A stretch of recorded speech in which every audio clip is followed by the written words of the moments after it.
이제 조금 피곤하실 시간이 되셨어요. 첫날부터 이렇게 업됐다가 이제 좀 힘드실 거예요. 근데 내일만 지나면 괜찮습니다 또. 그래서 오늘 잘 견뎌주시면 고맙겠습니다. 방송을 들으시는 우리 성도님 여러분들, 이 볼륨이 지금 너무 큰 것 같아요. 조금만. 목회자를 좀 돕는 길을 하나 좀 부탁드릴 테니까 좀 한번 그렇게 도와주세요. 제가 이 설교 원고가 없어도 할 수 있습니다. 왜냐하면 제가 저걸 쓸 때 거의 다 외웁니다. 문제는 뭐냐면요, 수백 번도 바뀐다는 거예요. 설교 시작하기 5분 전에 원고를 다시 보면 왜 이랬지? 그리고 또 바꾸고 싶은 거예요. 그러니까 어떻게 얼마를 해도 다시 보면 또 바꾸고 싶어요. 우리 원로 목사님, 박진영 목사님 어떠세요? 그렇죠? 제가 이 말을 드리는 목적이 뭐냐면, 목사님들이 설교하시기 전에 교회에서 교과 공부 지도해달라고 부탁하시는 경우들이 있으신 것 같아요. 이제 교회가 소규모일 때 목사님이 잘 하시니까 목사님한테 이것도 저것도 부탁을 하는데, 부디 바라기는 그 말씀 전에 그 목사님에게 지금처럼 찬양으로 용기 주고 힘 주고 그런 일 쪽으로 해주시고, 에너지를 또 다른 데다 쏟아서 단에 섰을 때 이게 굉장히 중요하거든요. 그래서 그렇게 좀 도와주셨으면 해서 그렇게 좀 부탁을 드리겠습니다. 오늘은 제 세 번째 날, 뭐가 경계선을 넘어야 된다고요? 이거는요, 제 밥줄하고 굉장히 관련이 있는 제목입니다. 그렇죠? 근데 이제 저야 거의 BJR 법칙에 살고 있습니다. 여러분들은 BJR 법칙이 뭔지 아세요? 배째라. 해볼 테면 해봐라. 사도행전 15장에 있는 얘기는 제1차 선교여행과 제2차 선교여행 사이에 벌어진 일입니다. 그리고 교회가 어떤 소위 말하는 극적인 모멘텀을 가졌던 시간입니다. 아시는 것처럼 예수께서 승천하셨고 제자들은 기도에 전념합니다. 성령께서 강림하시며 그들을 사용하셔서 방언을 하고 안진뱅이를 일으키며 전혀 달라진 하나님의 종들의 모습이 드디어 교회를 흥황하고 많은 분들이 교회로 들어오기 시작합니다. 그런데 그때에는 다 들어오는 사람들이 유대인이었었습니다. 여러분, 제가 전라도에 갔더니 열심히 전도 집회를 하고 났는데 한 분이 저한테 그래요. 아이고 목사님 폭폭하지라우. 이게 느낌은 알겠어요. 이게 뭔가 hardship, 좀 힘들다 그러는 것 같은데 무슨 말인지는 정확하게 모르겠어요. 그 호남 분들한테 물어봤어요. 야, 폭폭하다는 말이 뭐냐 그랬더니 왜 그걸 몰라 그래요. 충청도에 갔더니 그래요. 아이고 목사님 댕기기가 대단하시지요 그래요. 대단하시죠. 이게 뭔 소리냐. 근데 문제는 저도 충청도 사람인데 제가 그 말을 못 알아들어요. 왜냐하면 전 아주 어렸을 때 며칠 살고 안 살았거든요. 이재희 여사 어디 계십니까? 김성호 장로님 사모님. 대단하다는 말이 뭔 말이에요?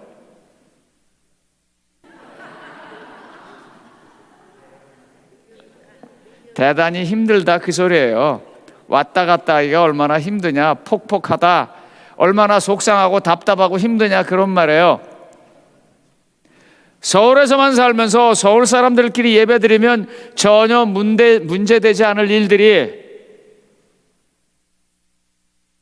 타도의 사람들이 들어오면서부터 조금씩 문제라는데 이건 약과입니다. 그런데 문제는 박해가 시작되고 스데반이 죽고 그리고 사람들이 쫓겨나가기 시작하면서부터 이 복음이 유대라고 하는 제한된 지역에서 다른 지역으로 넘어가기 시작하고 거기에서도 크리스천들이 생기기 시작합니다.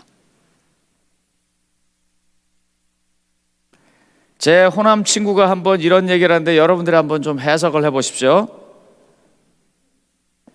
아이고 이 교장 그 참 거시기가 머시기해서 참 그 머시기가 거시기하네. 그랬더니 이 교장 선생님이 김 장로님한테 두 분이 친구세요. 이게 실제 있는 일이에요. 김 장로 나도 참 그거를 거시기 하고 싶은데 요즘 세상이 머시기해서 참 내가 거시기가 힘들어. 둘은 다 알아듣는데 나만 못 알아들었어요. 내용은 이거였었습니다. 누구네 집 아이 하나가 공부를 못해서 이번에 학교가 좀 문제가 됐는데 교장인 네가 좀 도와줘라. 그랬더니 내가 교장이 돼서 그걸 도와주고 싶은데 요즘 세상이 그런 걸 마음대로 하지 못하게 하기 때문에 못 도와준다 그 말인데 순전히 거시기 머시기 두 개로 다 해버리는 거예요 그냥.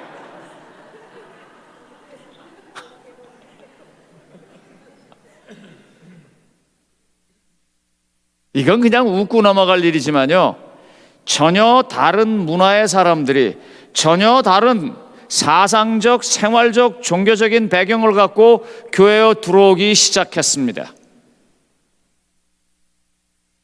교회가 어떤 결단을 내려야 돼요. 어떻게 할 것인가? 여러분들 여기 제일 먼저 들어오셨을 때 밝아요? 아니면 좀 어두우셨어요? 그럼 늙은 거예요, 여러분들은요. 제가 여기 들어오니까 어둡고 잘 안 보여요. 저기 저 글자 보이세요? 안 보여요.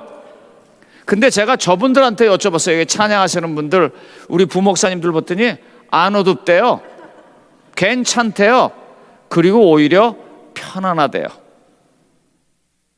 제가 혼난 얘기 하나 할게요. 저희는 이제 1부 예배는 우리 어르신들이 예배를 드리고 2부 예배는 이제 청장년들이 들어요. 같은 장소에서 시차별로. 그래서 안식일날 예배가 3번이 있어요. 근데 그날은 2부 예배 설교를 맡는 날이었었어요. 들어가서 이 원고를 딱 놨는데 안 보이는 거예요. 그래서 여러분들은 이렇게 꼼꼼하게 해놓고 했습니까? 그러다가 아주 청년 지도자들한테 그날 아주 반쯤 죽었습니다. 제가. 목사님, 그건 우리 문화예요. 방법은 하나예요. 걔들을 교회 다 쫓아내더라도 불을 환하게 켜든지 아니면 내가 참든지 그렇게 결단을 내려야 돼요. 저는 제가 참기로 했습니다.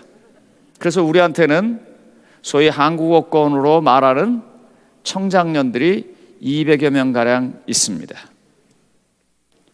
감히도 이렇게 말할 수 있어요. 저와 함께 있는 1세대 어른들이 참아서요. 참아서요. 문화가 그렇게 수용되는데 똑같은 일이 지금 벌어진 거예요. 이 성경절을 바라보면서요, 해석을 아주 다양하게 합니다. 먼저 좀 읽어보겠습니다. 같이 읽어보겠습니다. 페이지 11페이지 사도행전 15장 19절로 21절. 그 새벽 기도할 때 보니까 누가 대표로 마이크 갖고 읽으니까 좋더라고요. 당신이 좀 해볼라고? 예, 우리 이정철 목사님 마이크 좀 켜주세요. 그래서 이정철 목사님이 대표로 읽고 저는 좀 쉬고 여러분들 같이 읽겠습니다. 자, 시작. 그러므로 내 의견에는 이방인 중에서 하나님께로 돌아오는 자들을 괴롭게 하지 말고 다만 우상의 더러운 것과 음행과 목매어 죽인 것과 피를 멀리하라고 편지하는 것이 옳으니 이는 예로부터 각 성에서 모세를 전하는 자가 있어 안식일마다 회당에서 그 글을 읽음이라 하더라. 젊은이 여러분들에게 거꾸로 말씀드릴게요. 지금 이분이 성경을 읽는 속도가 어땠어요? 빨라요. 심장 박동수가 우리하고 달라서 그래요. 정말입니다. 이 드럼을 교회에서 사용할 때 가장 조심해야 하는 부분이 그 부분입니다. 쿵쿵쿵쿵 하는 게요, 이 자기 심장 박동하고 비슷하게 느껴서요, 자기도 모르게 이게 점점 세게 때려지게 된다고 그래요. 그리고 어느 순간에 하나님은 사라지고 지 기분만 남는 거예요.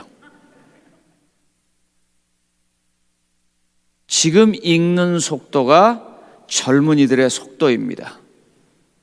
우린 좀 느려요. 그래서 젊은이들은 우리가 느린 걸 좀 이해해 주셔야 돼요.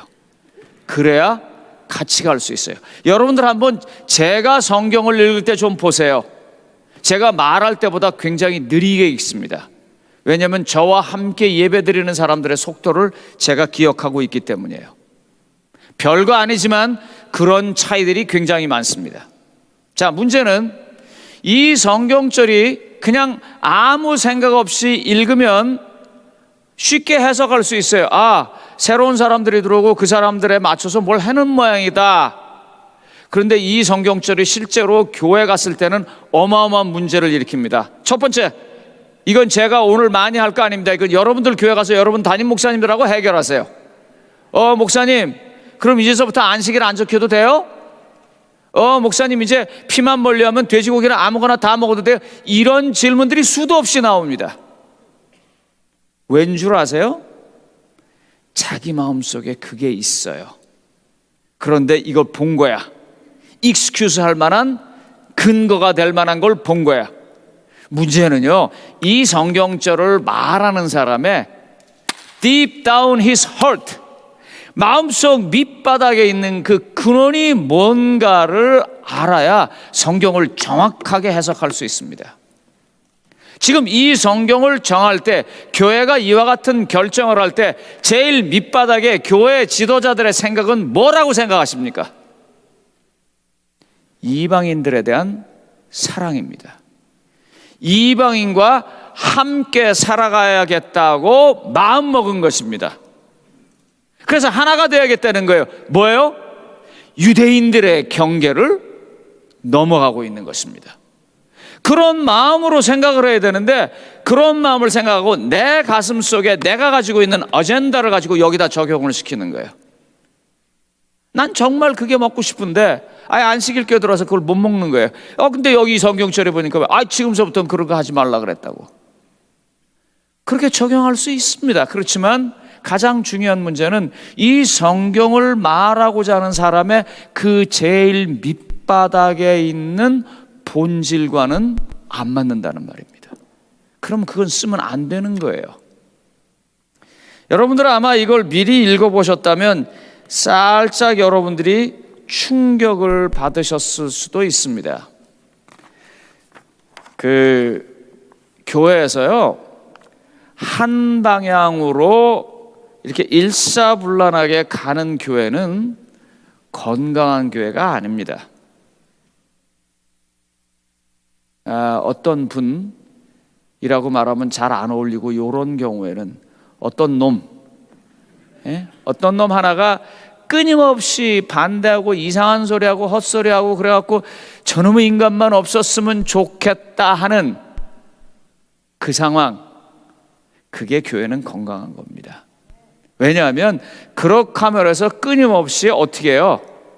자기를 다시 생각하고 협력하고 십자가를 지면서 함께 갈 수 있는 노력들을 하는데, 그런 것들을 가차없이 잘라버리고 나면 발전이 없습니다.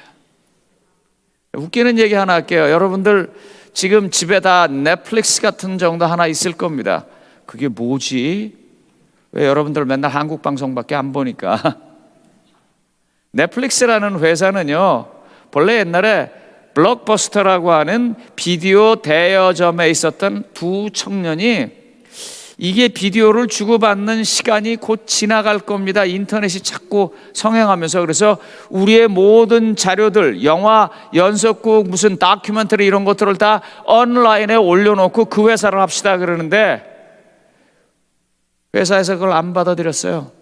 왜? 지금도 너무 잘 되는데, 독과점인데, 잘 나가는데, 그리고 잘라버렸어요. 그 아이들이 나와서 회사 차렸는데 그 바람에 블록버스터가 없어졌습니다. 망했어요. 아마존이라는 조그만 프로그램 하나 때문에 바은스 앤 노블스라고 하는 어마어마한 책방이 없어졌어요.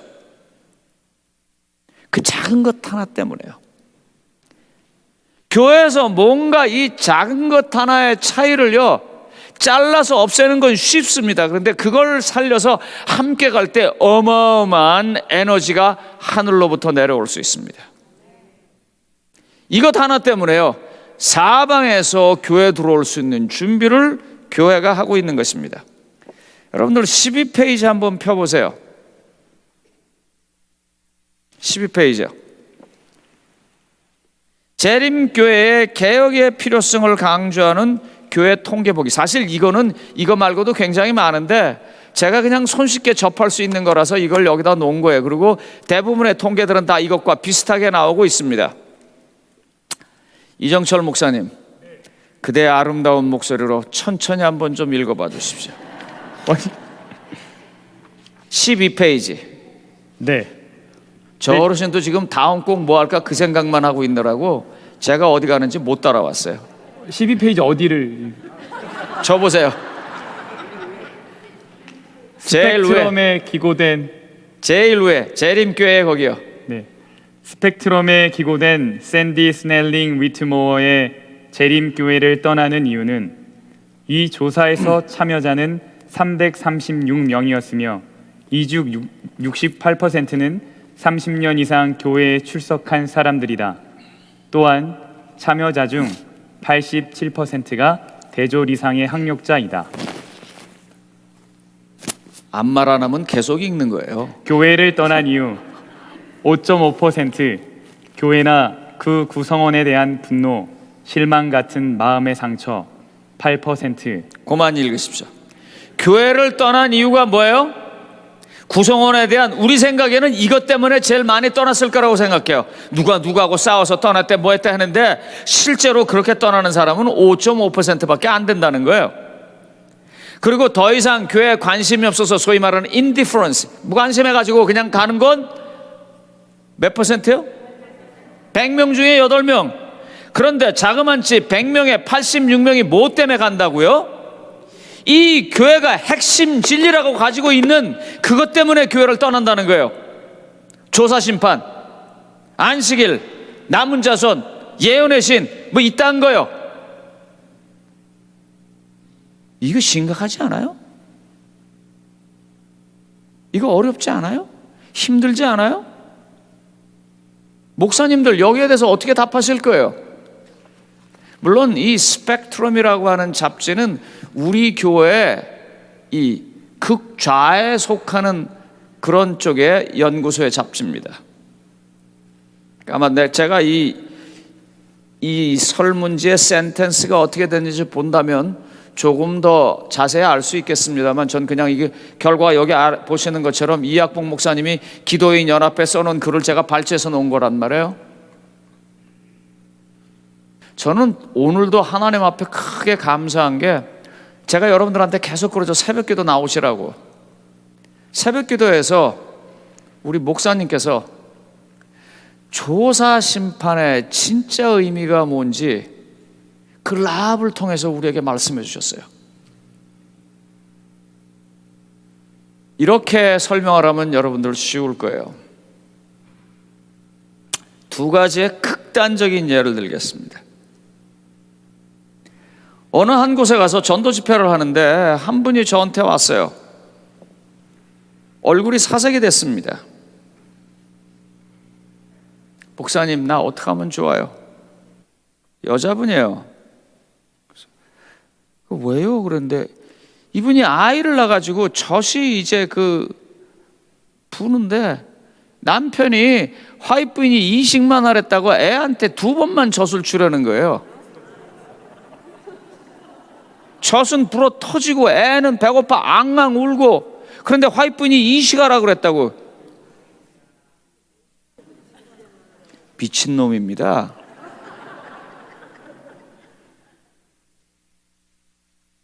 그분에게는요 가슴에 뭐가 있냐면 하나님의 말씀을 철저히 지켜야겠다는 생각은 있을지 모르지만 그 하나님의 말씀의 가장 중요한 근본이 무엇인지에 대한 생각이 모자랐습니다. 여기 성경에 보면 마가복음 12장 28절로 32절, 이정철 목사님 스피드를 어떻게 해야 된다고? 어른들과 잘 맞춰서 다시 한번 읽어보겠습니다. 마가복음 12장 28절로 32절 시작. 서기관 중 한 사람이 같이 읽어보세요. 그들이 변론하는 것을 듣고 예수께서 잘 대답하신 줄을 알고 나와 묻되 모든 계명 중에 첫째가 무엇이니이까? 예수께서 대답하시되 첫째는 이것이니 이스라엘아 들으라. 주 곧 우리 하나님은 유일한 주시라.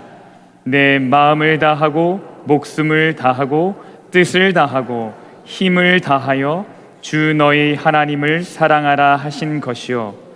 둘째는 이것이니 내 이웃을 내 자신과 같이 사랑하라 하신 것이라. 이보다 더 큰 계명이 없느니라. 그러니까 결국 지금 예수님은 율법을 어떤 입장에서 보고 계십니까? How to love. 율법은요, 사랑하는 방법으로 주어진 거예요.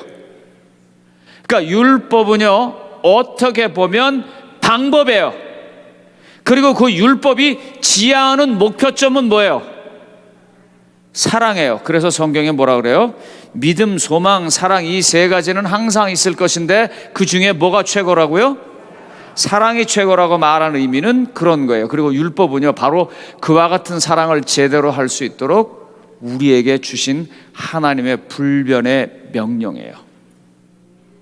이걸 안다면 생각이 좀 바뀔 텐데 이걸 모르고 율법을 아니까 벌어진 일, 두 번째 일을 말씀드리겠습니다. 어느 교회가 가지고 일주일 동안 집회를 하는데 아주 조그만 교회였었어요. 아주 지역에 사람들도 잘 살지 않는. 그런데 그 지역의 책임자의 집에서 먹고 자면서 집회를 하는데 책임자의 집이 좀 이상해요. 우선 그 집의 마당에 시멘트로 된 지하 창고가 하나 있어요. 근데 거기에 뭐가 들어있을 거라고 생각하십니까? 고추장, 된장, 아니면 마늘이었으면 얼마나 좋겠습니까? 거기에 뱀이 가득 들어있었습니다. 이 예배소 소장님의 직업은 소위 말하는 땅꾼이었었어요. 근데 영어로 말하세요. On top of that. 그 위에 하나를 더 얹어서 이 소장님은 부인이 두 분이셨어요. 근데 그분이 우리 안식일교회 예배소 소장이에요. Moreover, 거기에 더한 것은요, 그분은 침례를 안 받으셨어요. 아이, 진짜 속된 말로 제가 환장을 하는 거예요. 원로 목사님들, 홍두표 목사님, 어찌하면 좋아 이런 데 가서? 에? 아이, 내가 이 정말 어찌 할 바를 모르겠어요. 밥을 먹는데요, 이제 제가 앉아서 이렇게 밥을 먹는데 그 예배소 소장님 앉으시고 자녀분들 쭉 앉고 사모님도 앉았는데 조금 있다 어떤 여자가 들어오더니 그 옆에 또 앉아요. 그래서 난 아무 말도 안 하고 이제 이렇게 있으니까 저는 이 집에 작은 마누라래요. 그래요. 에? 그래서 아무 말도 안 하고 아, 예. 그러고 밥을 먹고 밥 다 먹고 난 다음에 아들을 조용히 불렀어요. 야야, 일로 와봐라. 저분이 누구시냐?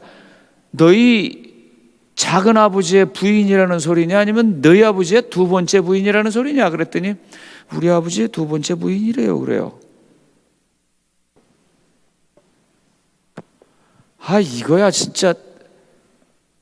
드디어 이제 올 게 왔습니다. 예배소장님이 저를 좀 보자 그래요. 그러더니 목사님, 제가 침례를 받아야 되겠습니까?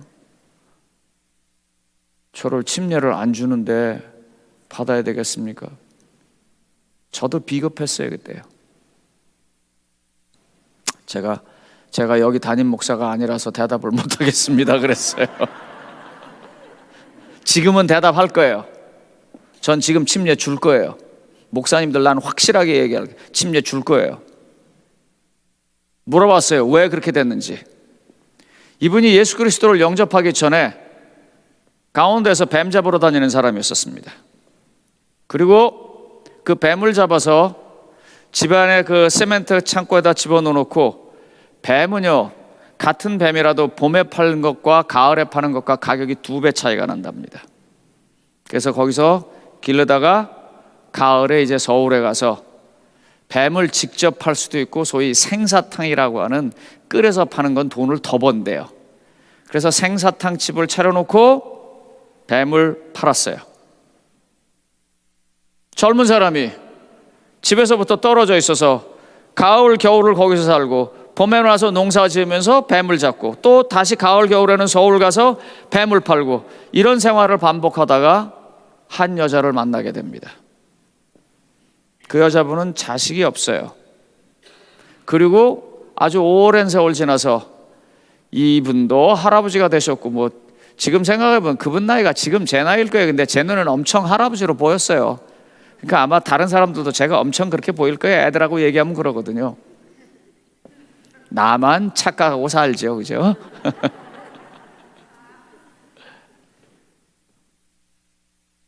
이분이 저한테 그러는 거예요. 자식도 없고 거의 반평생을 가을 겨울에 날 위해서 사라졌는데, 내가 그러다가 안식일교인이 됐다, 이 기별을 받아들였다, 그렇다고 내가 저 여자를 버려야 되냐고. 난 아니라고 생각한다고.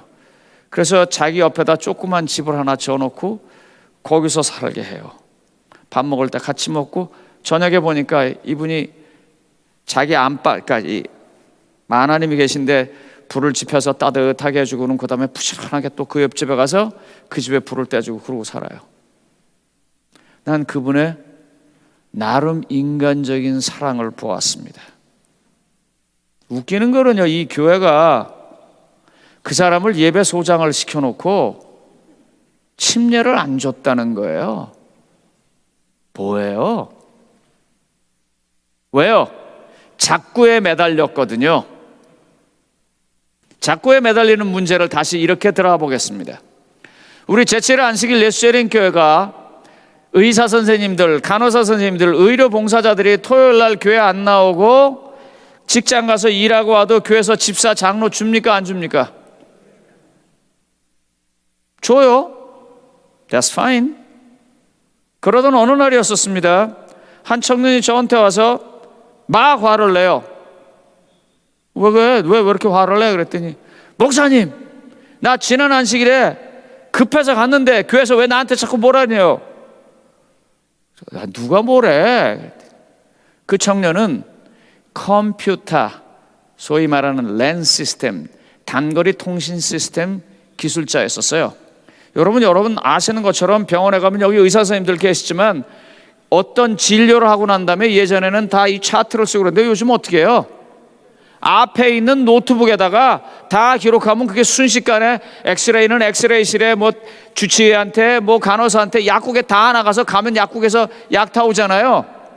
그게 망가진 거예요. 그래서 급히 불려서 갔어요. 교회를 못 나왔죠. 근데 왜 나한테 교회 안 나왔다고 뭐라냐는 거예요. 왜 이런 일이 벌어진다고 생각하십니까? 작구에 매달렸기 때문입니다. 예수님이 병자를 고치셨어. 지금 무슨 소리가 이중으로 나거든요. 아마 여러분들의 전화기거나 아니면 방송실이거나 그러니까 좀 잡아주세요. 지금 계속 나죠, 그죠? 괜찮습니다. 다시 말하면 예수님이 안식일 날 병자를 고쳤대. 그러니까 고치는 건 괜찮아. 이렇게 작구에 매달린 거예요. 예수님이 안식일 날 그 병자를 고친 마음 밑바닥에 들어가서 그 절절하게 끓는 사랑이었었다면 다르게 볼 수도 있는 걸 그렇게 봤던 거예요. 그래서 예수님한테 율법이 뭡니까? 어떻게 해야 구원받습니까? 라고 말할 때 주님이 단호하게 말하는 거예요. 오늘 우리 교회가 어떤 일을 할 때 이 사도행전 15장에 나오는 그 당시에 지도자들이 한 결정에 작고에 매달리지 말고 그 결정에 마음 밑바탕에 어떤 동기로 했는지 그것을 바라봐야 합니다. 그리고 그것을 쫓아가야 합니다. 여기 보면 엘렌 화이트이 한 말이 하나 있습니다. 교회 증언 4권 337쪽에 이렇게 얘기를 했어요. 종교는 단지 메마른 교리의 체계로만 구성되어 있지 않으며 생애를 성결케 하고 가정생활과 교회 안에서의 행동을 바로 잡아주는 실제적인 믿음으로 이루어져 있다 그랬어요. 왜 조사심판 때문에 대학 학력 이상 되는 많은 사람들이 교회에서 교회를 떠나는 이유가 되는가? 왜요? 이해가 안 되거든요. 맨날 조사심판을 어떻게 2300주에 얘기하고 다니엘서 8장 14절 얘기하고 그랬고 10월 20일서부터 하늘의 성소가 뭐가 있다가 아주 무미건조한 숫자로 얘기를 하니까 딱 생각할 때 뭐 하려 그게 2300주냐가 필요하냐? 요즘 컴퓨터 슈퍼컴퓨터에 어떻게 해요? 더더군다나 양자 컴퓨터 나오면 빵 치면 촥 나와요. 우린 그만큼의 시간이 필요하지 않아요. 근데 이걸 숫자로 시간으로 받아들이는 거예요. 그런데 반해서 오늘 새벽 기도의 말씀처럼 참 제게 감동이었었어요. 여리고성을 부실 때요 정탐꾼이 갈 이유가 없어요. 왜요? 뭐 이거 저거 보고 계산해서 할 게 아니고 그냥 B flat 아시죠 여러분? 이 농담 크리스천 농담입니다. 여리고성을 향해서 사람들이 왁 소리 지를 때 그때 뮤직 노트가 뭐야겠네 이거요. 도레미파솔라시도에서 도 했을까요? 아니면 레 했을까요? 뭘로 했을까요? 야 할 때요 B flat으로 했대요. 영어로 뭐예요? B flat 평평해져라 무너져라 그 소리거든요. 예. 그 사람들이 한 거는요 그냥 소리 지르고 무너진 건데 왜 정탐꾼이 갔겠느냐예요. 오늘 말씀을 주신 목사님은 하나님의 기별을 받아서 이렇게 얘기했어요. 그곳에 있는 그 여자, 세상에서 기생이라고 매춘부라고 손가락질하는 그 여자, 그 여자를 구하기 위해서 가지 않았겠는가. 하나님이 그렇게 거대한 여리고성에서 당신의 백성을 찾아다니는 그 마음의 가장 중요한 밑바탕은 뭐예요? 하나님은 사랑이시라. 여러분 다니엘서나 계시록을 통해서 그렇게 말세에 관한 촘촘한 하나님의 스케줄이 나오는 이유가 뭐예요? 우리 보고 그거 알아서 뭐 하라는 거예요? 정신 차리고 어떤 경우에서든지 일어나서 하나님을 따라오라고 말하는 것이 목표예요. 그러니까 만약에 조사심판에 관한 얘기가 쭉 되었을 때 그 반응이 야, 이 시간이 이게 뭐야?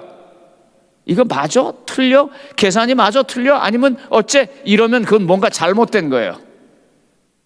그걸 딱 하고 났는데 와, 하나님께서 날 데리고 오시느라고 요렇게까지 얘기를 해주는 거야. 사실 여기 들어올 때요 저 같은 사람은 여기 20몇 년 왔으니까 눈 감고도 그냥 찾아 들어와요. 근데 여기 보나마나 각 교회에서 처음 얘기해가지고 오늘 이번에 처음 온 사람이 있을 수도 있어요. 근데 저 앞에서 여러분들을 환영합니다, 등록실입니다, 별거 아니지만 그런 것들이 이렇게 쭉 써 있으면 어때요? 우리는 그냥 지나칠지 몰라도 그분들한테는 아 여기구나 하고 갈 수 있어요. 조사심판은 일종의 그런 거예요. 그런 거라고요. 오실 때는 이불을 가져오셔야 합니다. 뭐 여기 온도가 어떻게 되니까 뭡니다. 그런 것처럼 우리가 하나님을 만나는 그 최종의 순간까지 아주 자세하게 이야기한 하나님의 일종의 사랑의 노트예요. 그런데 그걸 언제 시간에 무미건조하게 딱딱 얘기하니까 야, 그딴 거라면 나 그 교회 안 가. 그래서 그것 때문에 교회를 나간다는 것입니다.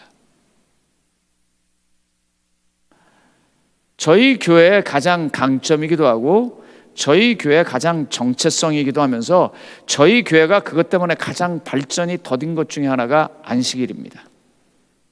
우리가 일요일 날 예배를 드릴 수 있다면 많은 평범한 직장인들이 올 수 있을 것이에요.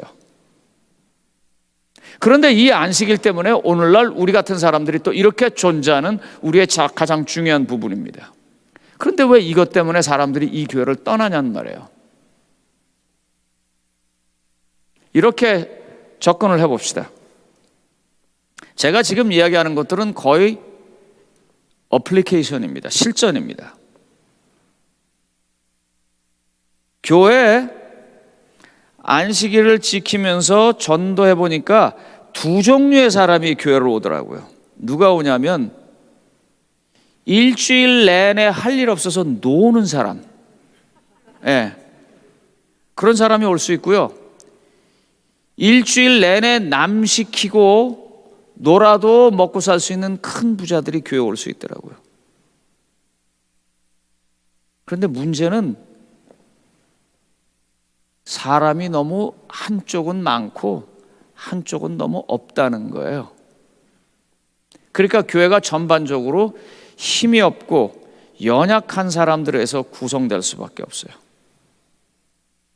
네, 이걸 어떻게 풀어갈까 하다가 방법을 고안해냈습니다. 그리고 하기 시작했어요. 안식일 날 꼭 2부 예배를 제가 드렸습니다. 미국에 와서만 지금, 미국에 와서도 처음엔 좀 했어요. 근데 미국은 거의 주 5일째니까 그게 문제가 안 돼서 그 필요성이 좀 적어져서 안 했는데, 한국에서는 가는 데마다 토요일 날 오후에 다시 예배를 드렸어요. 제가 제일 힘들었던 게 뭔지 아세요? 고현희 여사, 안식일 날 오후에 중화동교에서 우리가 예배 드렸어요, 안 드렸어요? 드렸죠? 예. 저 청년은 저하고 옛날에 한 교회 다녔었어요. 저희 교회에서 제일 이뻤어요, 저 아가씨가. 제가 중매하고 제가 시집장가 보낸 사람입니다. 자랑스럽게.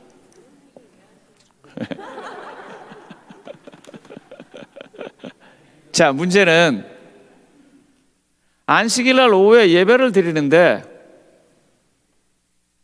반대가 만만치 않은 거예요. 그 반대의 논리는 이랬습니다. 목사님, 그렇게 길을 열어주면 안식일 절대로 안 지킬 거예요. 안 된다는 거예요. 여러분들은 어떻게 생각하십니까?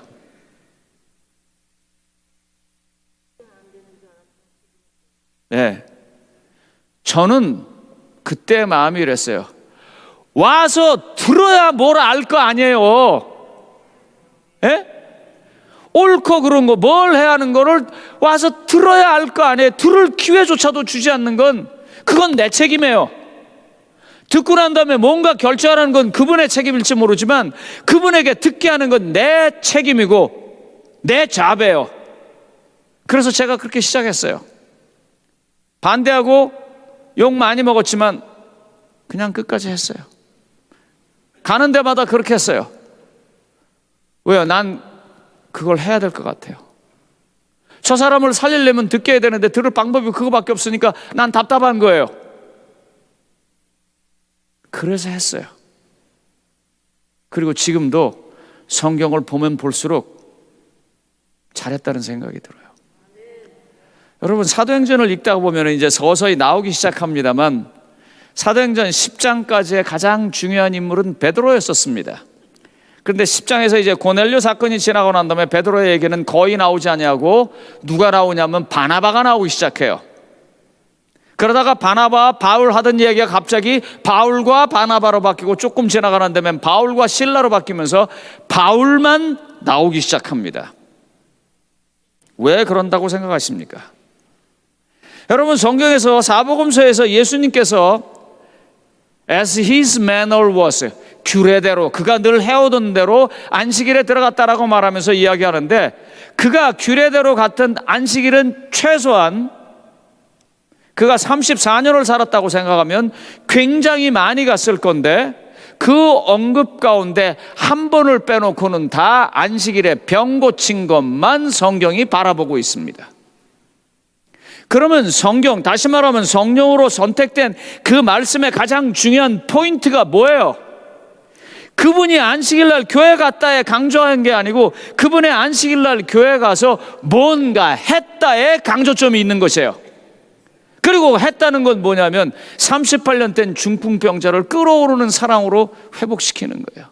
평생 안못 보지 못한 사람을 갖다가 답답하니까 고쳐주는 거예요. 사랑해요. 그 사람들을 사랑하는 거예요. 성경은요, 성령은요, 예수께서 안식일에 어떤 불편한 사람, 한계 있는 사람, 소위 말하는 핸디캡, 뭔가 거기 안 되는 그 부분을 뚫고 넘어갈 수 있도록 도와주는 그 사랑, 그것을 지목하고 있어요. 우리는 사도행전 13장이나 16장을 굉장히 읽기 좋아합니다. 16장, 17장, 18장에 보면 뭐가 나오냐면 사도 바울이 기도처가 있는가요? 안식일에 하는 그 부분 때문에 사도 바울이 안식일 지켰다고 말하는 걸 좋아합니다.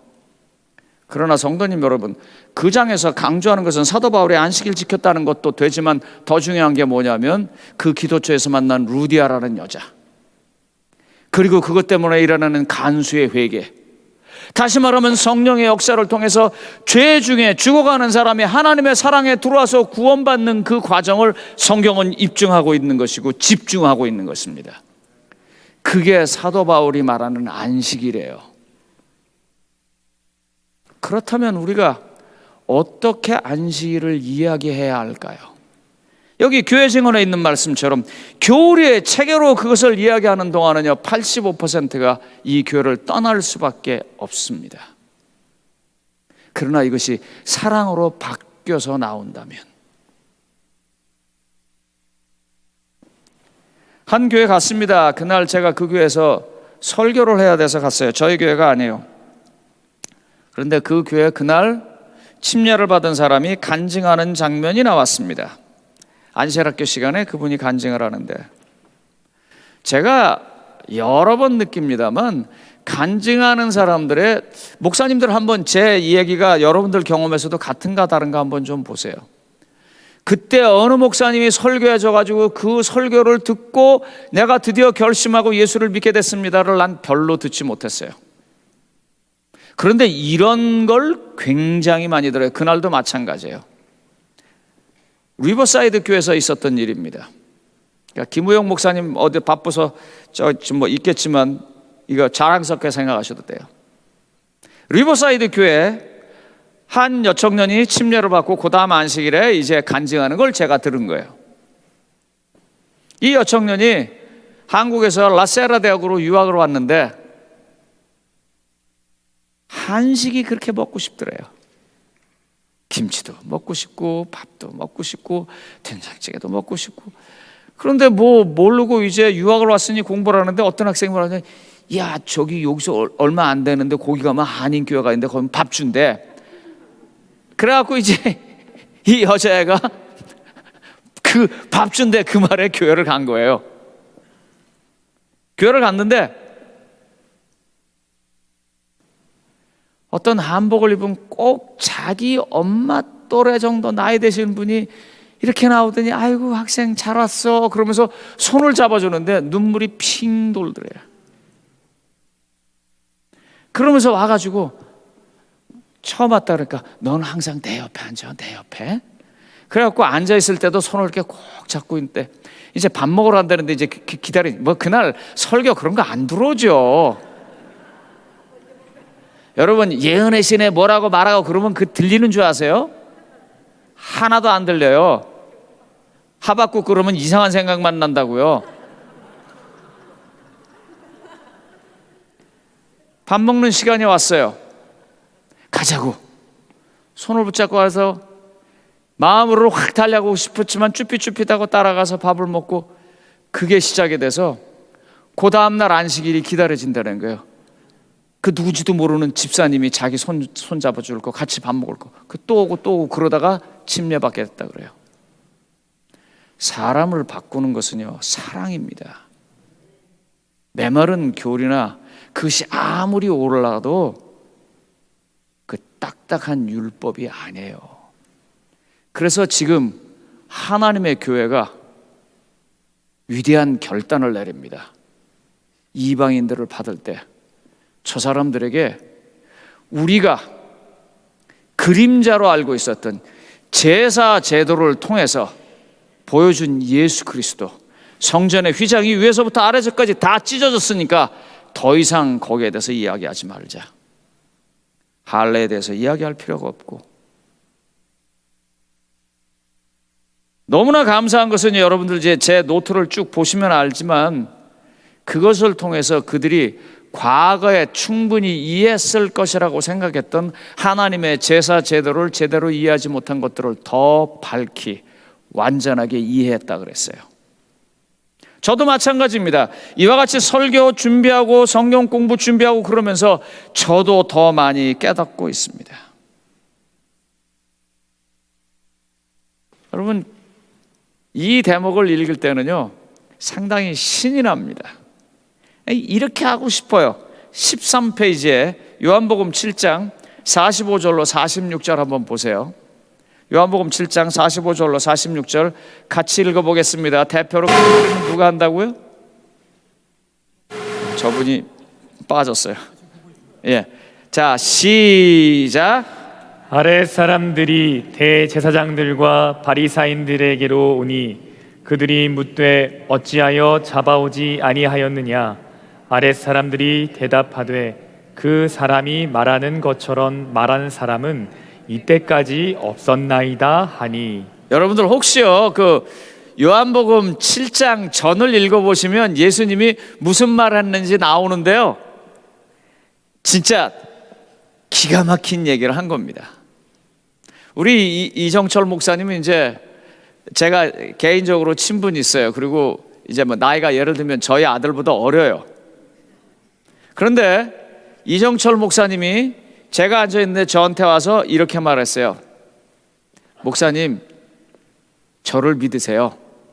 저를 믿으면 제 배에서 생수가 나서 영원히 목마르지 않을 거예요. 만약에 저분이 와서 저한테 그렇다 그러면 제가 어떨 것 같습니까? 야가 미쳤나? 아유, 우리 미진 사모 어디 갔나? 이 병원 좀 데려가 보라고. 아무 내 그럴 거예요. 그런데 요한복음 7장에 그 얘기 나와요. 예수님이 뭐라 그러냐면 요한복음 6장에서 아시는 것처럼 보리떡 5개와 물고기 2마리로 5,000명을 먹인 것을 재해석하는 장면이 나옵니다. 그럼 잠깐만 공부하죠. 마태, 마가, 누가는요 요한복음보다 한 30년쯤 앞에 쓰여집니다. 한 세대가 지나고 난 다음에 요한복음이 제4복음서라고 다시 쓰여요. 왜냐하면 마태, 마가, 누가에서 말한 내용의 어떤 부분을 더 강조해야 하기 때문이에요. 성경에서 사복음서가 다 이렇게 언급한 내용들이 몇 개인데 그 중에 하나가 보리떡 5개와 물고기 2마리로 5,000명을 먹인 건데요 요한복음만 그것을 해석하고 있습니다. 다른 데서는요 그걸 다 사건으로 이야기하고 있어요.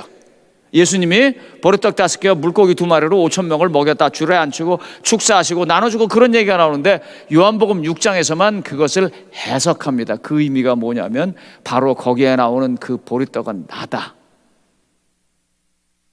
나를 먹고 나 때문에 산다는 얘기를 하고 있어요. 그래놓고 더 나가서 7장에서 지금 무슨 얘기를 하냐면 내 배에서 생수가 흘러나리라. 그 얘기를 들었는데 이 사람들이 지금 보고하는 사람 앞에 와서 뭐라고 얘기해요? 너 왜 안 잡아왔냐? 이거 지금 자기가 꾸준 듣는 상황이에요. 그러니까 어떻게 해서든지 변명을 해야 되는데 무의식 중에 그냥 이게 나온 거예요. 그렇게 말하는 사람이 없었어요. 뭔 말을 했길래? 말이 아닙니다. 말 앞에 이루어졌던 일입니다. 그리고 그 일의 정신입니다. 무슨 일이요? 이 일의 앞에 뭐가 있냐면 요한복음 5장에 38년 된 중풍병자의 사건이 있습니다. 안식일에 38년 동안 아무것도 하지 못한 그 핸디캡, 지경을 넘어가지 못하는 그 사람이 안식일이 어떤 날로 그에게 나타나요? 그가 일어나는 날로 나타나요. 여러분, 우리가 틈만 나면 다니엘 계시록 이야기하다가 제가 여기서 절대로 교단 이름을 밝히지 않는 것들을 목사님들은 좀 유념해 주세요. 왜냐하면 이 방송은요, 나중에 유튜브로 가고 유튜브에서 불특정 다수가 듣게 되어 있습니다. 그런데 여기서 앞도 뒤도 듣지 않은 채 갑자기 우리 교단이 아닌 다른 교단의 이름이 나오고 거기서 무슨 신자가 왔다든지 거기에 뭐가 잘못됐든지 하면은 이해되기보다는 반감이 더 많이 일어납니다. 그래서 목회자들은 이런 부분에 있어서 굉장히 조심하셔야 합니다. 다니엘에 보면, 계시록에 보면 공부를 하다가 우리는 어떤 특정 교단에 대해서 굉장히 많이 이야기해야 합니다. 그런데 여러분, 마더 테레사에 대해서 여러분들 자신 있게 비난할 수 있어요? 대놓고 저 사람은 우리 교인이 아니니까 천국 못 갈 거야, 뭐 그렇게 말하는 사람도 없지만, 그렇게 말해서도 안 되지만 행여라도 그런 생각할 수 있어요? 못해요. 왜요? 그는 인도에 한 가난한 동네에서 자기 전체를 다 바쳐서 형제들 공동체를 사랑하고 살았으니까요. 아무도 거기에 돌을 못 던져요. 안식일교회 어디 가면은요, 2단 3단 그래요. 꽤 오래전이지만 미시 USA라고 하는 잡지, 이 인터넷 사이트에 누가 안식일교회를 2단이라고 옮겨놨어요. 저 그때 굉장히 감동받았습니다. 제가 그 댓글들을 쭉 읽어봤는데 댓글들의 한 85%가 저희 교회를 옹호하는 글이더라고요. 두 종류로 옹호를 합니다. 뭐 예를 들면 이제 안식일 교인들은 우리가 뭐가 틀렸냐 이런 따지는 식으로 옹호를 하는 데 반해서 많은 분들이 네가 말하는 걸 잘 모르겠지만 그 사람들은 참 좋더라. 그러니까 그렇게 함부로 말하면 안 돼 하는 글들이 굉장히 많이 올라왔어요. 여러분, 데스먼드 도스, 소위 말하는 헉스리치라는 영화의 주인공, 그 사람을 안식일 교회가 2단이네 아니나 하는 사람들이 그분을 욕할 수 있겠어요? 못해요. 전장에서 다 누구나 살고 싶을 때 한 사람만이라도 더 구해달라고 하는 기도를 하면서요, 총알이 빗발치는 전장터에서 다른 사람을 끌어내는 그 사람을 누가 욕을 하겠어요? 그래서 제가 어제 얘기했던 거예요. 우리가 구원받으려고 하는 그 땅에서부터 좀 나오세요. 이제요. 그건 이제 놔두자고요. 왜요? 하나님께서 이미 우리 믿을 때 해주신다 그랬어요. 그거 믿고 놔두고 이제부터는 뭐 하는 데 가셔야 돼요? 남을 구원하는 데 가야 돼요. 거기에 집중하고 거기에 신경 쓰고 사세요. 내가 구원받으려고 말해야 돼. 바둥바둥 노력하고 그렇게 살지 말란 말이에요. 사실요, 현미 잡수시고 열심히 운동하고 그렇게 사는 거하고요, 지멋대로 먹고 사는 거하고 나중에 통계를 보면은요 6개월 차이 나요. 전체적으로 6개월 차이 납니다.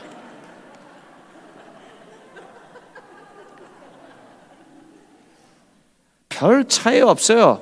그리고 오래 사는 게 목표라면 예수는 뭐가 돼요? 스테반은 뭐가 되고?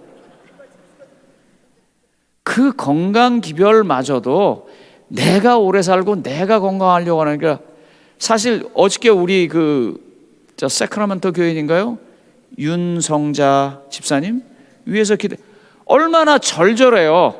그런 사람들에게 그 절절함을 응답해 줄 수 있는 이유로 우리가 건강 기별을 전하는 것이에요.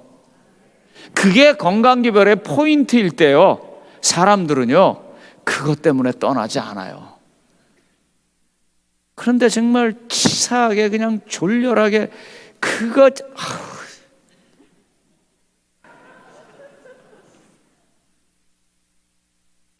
잔인한 얘기 하나 할게요. 전도를 갔습니다. 열심히 전도하고 돌아와서 밥을 먹으러 식당에 들어갔어요. 함께 한 사람이 왔습니다. 뭐 드실래요? 그래서 제가 전 국수 먹겠습니다 그랬어요. 그 옆에 있는 분이 국수에 뭐 들어가요? 그랬어요. 거기는 바닷가에 있었습니다. 이분이 신나가지고 저희 집에 국수에는요 새우 들어갑니다. 빼세요. 예? 또 뭐 들어가요? 그러니까 이제 생각하면서 조개 들었는데 그것도 빼세요. 그래서 이분이 이렇게 쳐다보더니 국수도 뺄까요?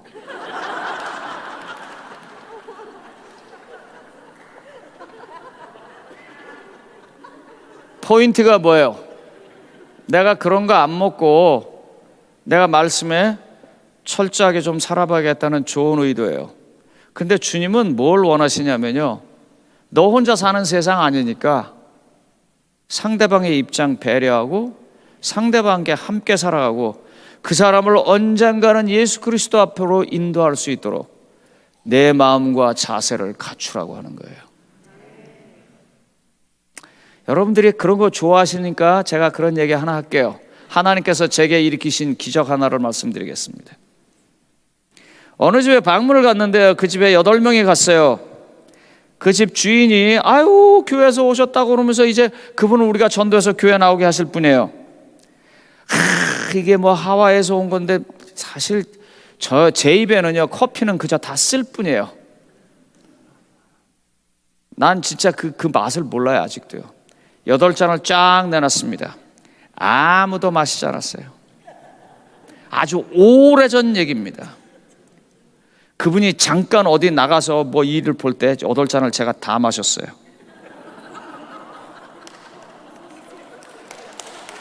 고맙습니다. 여기서 박수 쳐주셔야 돼요. 저 평생 가야 우리 집에 커피 산 적도 없고 마시지도 않는 사람이에요.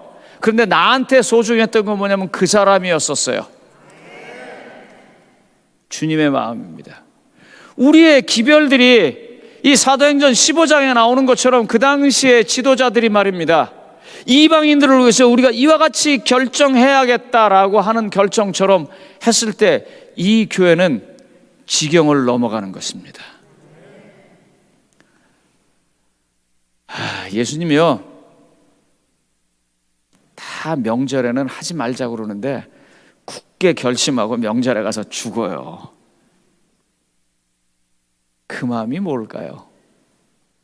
왜 그분은 그렇게 굳이 그걸 이렇게 뚫고 넘어가야 할까요? 성도님 여러분, 요한복음 14장 15절은 이렇게 말합니다. 너희가 나를 사랑하면 나의 계명을 지켜라가 아닙니다. 이 번역이 너무 좋은데 이 개역 성경들이 이걸 놓쳐요. 지키리 리라. 그렇게 돼요.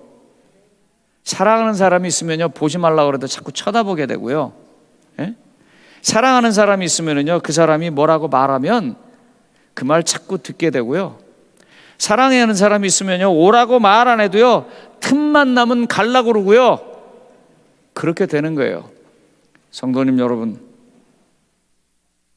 갈라디아서 6장 2절은 이렇게 말합니다. 너희가 짐을 서로 지라 그리하여 그리스도의 법을 성취하라 그랬어요. 너희가 정확한 잣대를 갖고 재가지고 너는 영적인 키가 이만큼이다, 너는 뭐가 잘못됐다, 너는 이거다라고 말하는 것이 그리스도의 일이 아닙니다.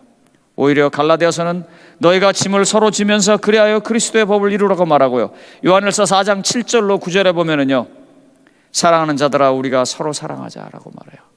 여러분 오늘 돌아가셨어요. 로마서 14장 15장 16장을 1절만 좀 읽어보세요. 기절하실 거예요. 너희가 연약한 자를 만나면 어떻게 하라고요? 비판하지 말고. 15장에 뭐라고 말해요? 그걸 감당해서 더불어 함께 살라고 말해요. 로마서를 다 쓸 때쯤에 결론이에요. 그게요. 로마서는 아시는 것처럼 성경에 있는 조직신학 책입니다. 가장 논리적으로 신학을 말하고 있는 책인데 신학을 말하는 맨 마지막에 결론이 뭐라고 나와요? 연약한 자들을 비판하지 말고 그 짐을 네가 짊어지고 함께 하늘에 갈 수 있도록 네 경계선을 넘어가라고 말합니다. 성도님 여러분, 이제 우리의 시간은 점점 지나가고 있습니다. 이 얘기 제가 잠깐 다음에 하겠습니다. 기도하겠습니다. 하나님 아버지, 하나님께서 우리를 사랑하셨고 하나님께서 우리에게 사랑을 보여주셨고 우리는 그 사랑을 경험했습니다. 그리고 하나님은 그 사랑 좋은 것이니까 다른 사람에게 전하라고 말합니다. 우리가 그 마음으로만 우리의 지경을 넘어가게 하여 주시옵소서. 예수님 이름으로 기도드립니다. 감사합니다.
안녕하세요. 로마린다 교회 전성진입니다.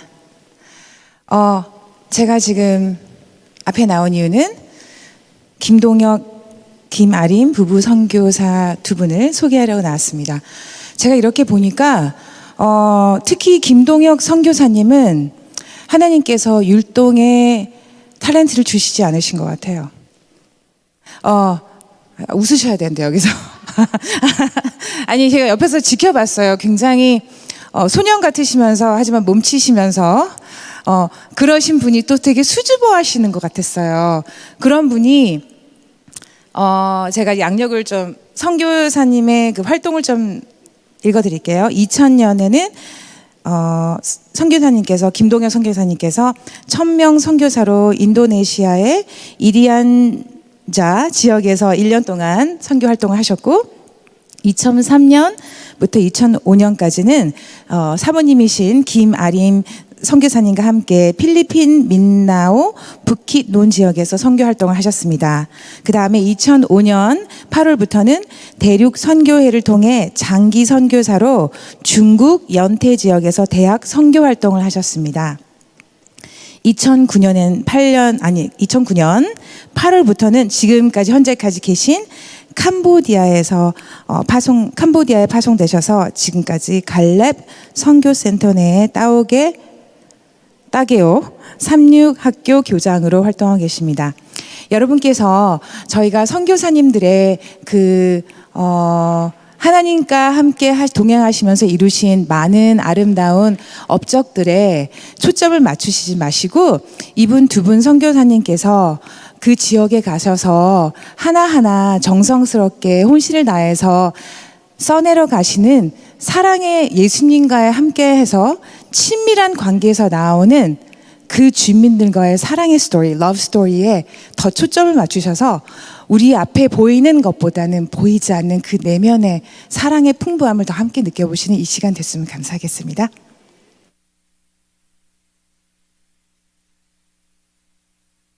잠시만 안내 드리겠습니다.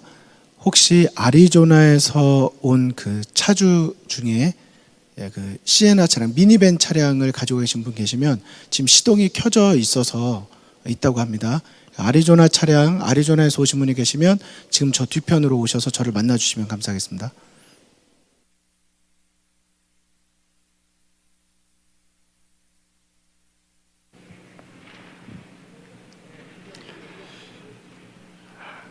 귀한 자리에 서게 하신 하나님께 영광을 돌립니다.